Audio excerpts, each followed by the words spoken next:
Imagine you are standing in a room with someone who has decided to destroy your peace. Maybe it is a coworker who masks cruelty as feedback. Maybe it is a family member who knows exactly which wounds to press. Maybe it is someone who has discovered that attacking you provides them something they desperately need, a sense of power, a discharge of their own misery, a moment of feeling superior. They are speaking. Their words are calculated. Every sentence is designed to provoke you into reaction, into anger, into defensiveness, into the emotional chaos that proves they have reached inside you and taken control. Your heart rate climbs. Your jaw tightens. The response is already forming in your throat. Sharp words, justified anger, the counterattack they are waiting for. And this is exactly what they want. Because the moment you react, you have lost. Not the argument. Arguments with toxic people cannot be won. You have lost something far more valuable, your sovereignty, your peace, the emotional stability that was yours before they opened their mouth. The average person walks into this trap every single time. They meet aggression with aggression. They think they are fighting back. They are actually surrendering, handing their emotional state to someone who has not earned the right to hold it. But there is another way. The Stoic philosophers faced enemies far more dangerous than difficult co-workers. Marcus Aurelius commanded armies while senators plotted his assassination. Epictetus was born a slave, his leg broken by a cruel master. Seneca served under Nero, an emperor who would eventually order his death. These men developed verbal techniques so precise that they could neutralize hostility without escalation. Phrases so psychologically sophisticated that they disarm aggression while maintaining complete composure. Today, you will learn 7 of these phrases. Calm words that silence toxic people, not by overpowering them, but by giving them nothing to fight against.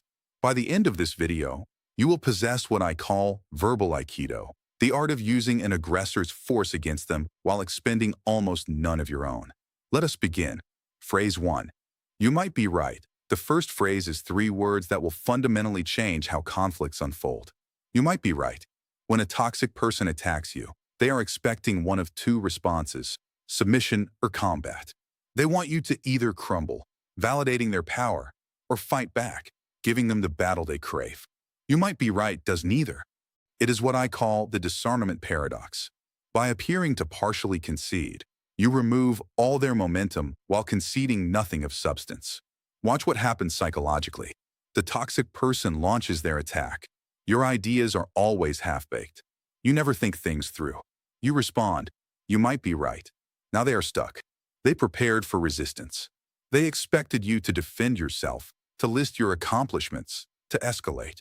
Instead, you have offered a response that sounds like agreement but commits to nothing. You might be right does not mean they are right. The word might does all the work. You are acknowledging the theoretical possibility, a possibility that exists for virtually any statement ever made. Marcus Aurelius wrote, "The best revenge is not to be like your enemy." When you respond with, "You might be right," you refuse to become what they are. They are aggressive, you are calm. They are certain in their attacks, you are philosophically open.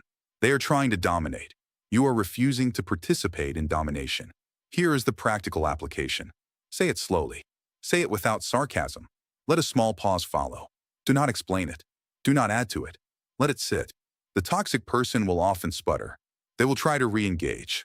They may say something like, "So you admit it?" And you can respond, "I said you might be right. I'm open to considering it." You have given them nothing while appearing to give them everything.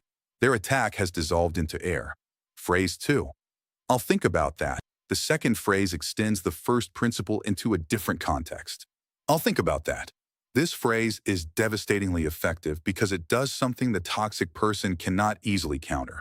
It removes the conversation from the present moment. Toxic people thrive on immediacy. They want reactions now. They want to see their words land in real time. The immediate response, whether defensive or aggressive, confirms their impact. I'll think about that denies them this confirmation. Seneca taught, "The greatest remedy for anger is delay." This phrase weaponizes delay. It says, "Your words have been received, but I will not process them on your timeline. I will decide their merit later, in private, when you have no access to my conclusions." Imagine this scenario. A difficult family member delivers criticism at a gathering. You know, you've really let yourself go. and your career is stagnating. Everyone can see it. The average person either collapses into shame or escalates into conflict, both of which provide satisfaction to the attacker and entertainment to onlookers. The Stoic responds, "I'll think about that," then continues eating. Feel what happens. The attacker was expecting an explosion or a wound. They got a wall, but not a defensive wall. A wall of indifference.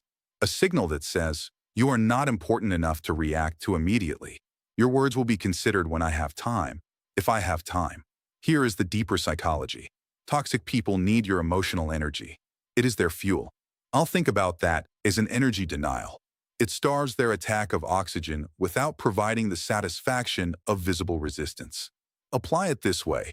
Deliver the phrase with genuine neutrality, not cold, not warm.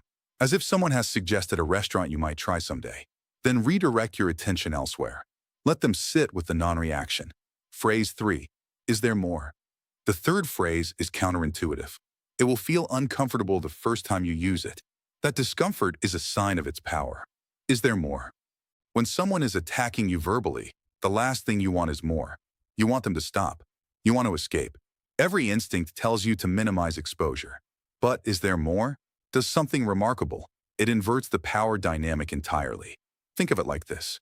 A fire needs fuel to burn. When you react to each attack, you are providing fuel, your emotions, your defensiveness, your visible distress. The fire grows. But when you respond to an attack by calmly asking for more attacks, you are signaling something that confuses the fire. This is not affecting me. In fact, I am so unaffected that I am inviting additional attempts. This is the overflow technique. You are suggesting that you have such surplus composure that you can absorb whatever they deliver and still ask for more.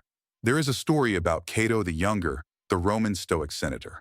During a heated Senate debate, an opponent spat directly in his face. The entire assembly fell silent, waiting for Cato's rage. Cato calmly wiped his face and said, "I will swear to anyone who asks that people are wrong to claim that you cannot use your mouth." Then he invited the Senate to continue the debate. He did not just absorb the attack. He demonstrated that he had capacity remaining, that his composure had depths the attacker could not reach. This is the energy of "is there more?" Here is how you apply it. When someone delivers criticism or insult, let them finish completely. Pause for one breath.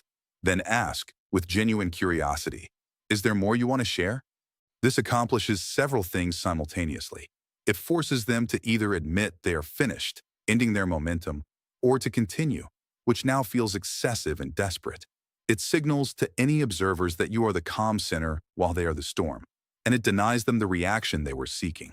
The phrase works because it reframes the entire encounter. You are no longer being attacked. You are conducting an interview. Phrase 4. What would you like me to do? The fourth phrase shifts from defense to strategic clarity. What would you like me to do? Most toxic communication is disguised as problem-solving when it is actually emotional dumping. The person complaining, criticizing, or attacking has no interest in solutions. They want to discharge negative emotion and absorb your energy in the process. What would you like me to do? Calls this bluff immediately. Epictetus taught the fundamental Stoic distinction. Some things are within our control, and some things are not. This phrase operationalizes that distinction in real time. You are asking the attacker to convert their emotional storm into a concrete request, to move from the realm of feeling into the realm of action. Watch what happens. A toxic colleague corners you. The project is falling apart. Your section is behind schedule. Everyone is frustrated. This is a disaster. Instead of defending, explaining, or absorbing blame, you respond, "What would you like me to do?" Now they have a choice. They can either provide a concrete action, which transforms the encounter into productive problem-solving, or they will stammer, realize they had no constructive purpose, and retreat. This is the clarity demand. You are requiring them to convert noise into signal, and most toxic noise cannot survive that conversion. The phrase is particularly powerful because it sounds cooperative. You are not resisting. You are not defending. You are offering to help, if they can articulate what help looks like. Most cannot. Their attack was never about solutions. It was about making you feel what they feel, and you have just refused to feel it while appearing completely willing to assist. Here is your application. Deliver the phrase with calm sincerity. Maintain eye contact. Wait for an answer, If they provide a reasonable request, you can address it or negotiate. If they continue ranting without specifics, you can repeat, I hear that you're frustrated. What specifically would you like me to do? You have transformed from a target into a professional. And professionals do not absorb emotional attacks. They request clear directives. Phrase 5. I understand you see it that way. The fifth phrase is surgical in its precision. I understand you see it that way. This phrase accomplishes something subtle but devastating. It acknowledges their perspective without validating their conclusion. The toxic person has delivered their opinion as though it were fact. They expect you to either agree, accepting their framing, or disagree, engaging in debate they have prepared for. I understand you see it that way does neither. It says, I have received your perception. I have noted that it is your perception. I am not required to share it. Marcus Aurelius wrote, everything we hear is an opinion, not a fact. Everything we see is a perspective, not the truth. This phrase embodies that wisdom in conversation. You are demonstrating philosophical sophistication while denying them any ground. Consider the psychological mechanics.